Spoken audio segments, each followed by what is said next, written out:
Et voilà que maintenant, nous avons terminé votre travail avec le tricotin géant. Et la prochaine question est, mais comment faire pour finir tout ceci?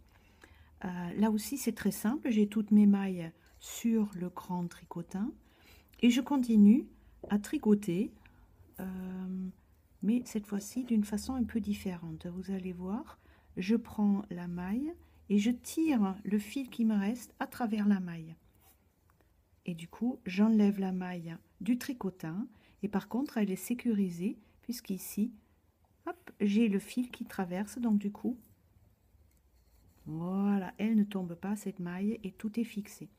Et je continue ainsi à faire tout le tour pour fixer, allez hop, voilà, pour fixer les mailles. Vous voyez, et derrière, ce n'est même plus sur le tricotin. Et je tire toujours à travers les mailles ce fil pour fixer le travail.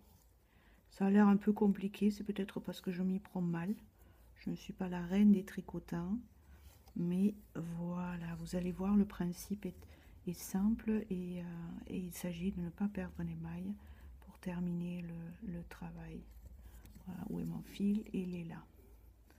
Ah, vous êtes là en live et en vrai, et vous allez voir, c'est quand même assez vite fait. Ce qui est bien avec ce grand tricotin, il est juste, le travail qui en sort, il est juste à la taille des jeunes filles, des jeunes garçons, pour faire, on peut même les utiliser en tant que chaussettes, on peut en faire plein de choses d'utilisation différentes. Ici, on a tricoté avec un fil assez léger et hop là, vous allez voir, on a bientôt fait le tour. On peut même l'étendre assez pour en faire des, hop là, pour en faire des bonnets pour les tout petits. Ah oui, même ça, c'est possible. Vous allez voir, quand il y a le grand frère qui fait un bonnet pour sa petite sœur, ça va autrement le motiver. Je vous l'assure. Par contre, une chose est sûre, c'est que le grand tricotin comme ceci, il n'est pas vraiment fait pour les tout jeunes parce qu'il faut avoir assez d'haleine pour terminer son travail et c'est un peu plus long que par exemple avec une fourchette à tricoter dont je vous montre l'utilisation également dans une vidéo que vous pouvez trouver sur le site du petit manuel. Voilà, j'arrive à la dernière maille. Vous voyez, en papotant, tout ça, ça va bien plus vite. Et voilà, dernière maille. Pims. Et maintenant, j'enlève le tricotin. Et puis ici, vous voyez, hop, je ne l'ai pas encore fixé, hein, juste pour vous montrer que... Eh bien, voilà.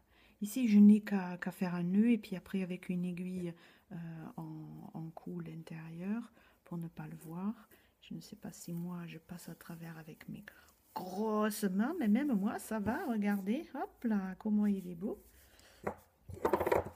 Et voilà, vous avez tout vu, vous avez compris que c'est quand même facilement réalisable et que c'est très chouette et on peut utiliser pas mal ces petits tubes qui en sortent. Et comme disent toujours les jeunes, regarde maman, c'est moi qui l'ai fait. Merci de votre attention. Je vous souhaite bon tricotage avec le tricotin géant et je vous dis à très bientôt. Au revoir.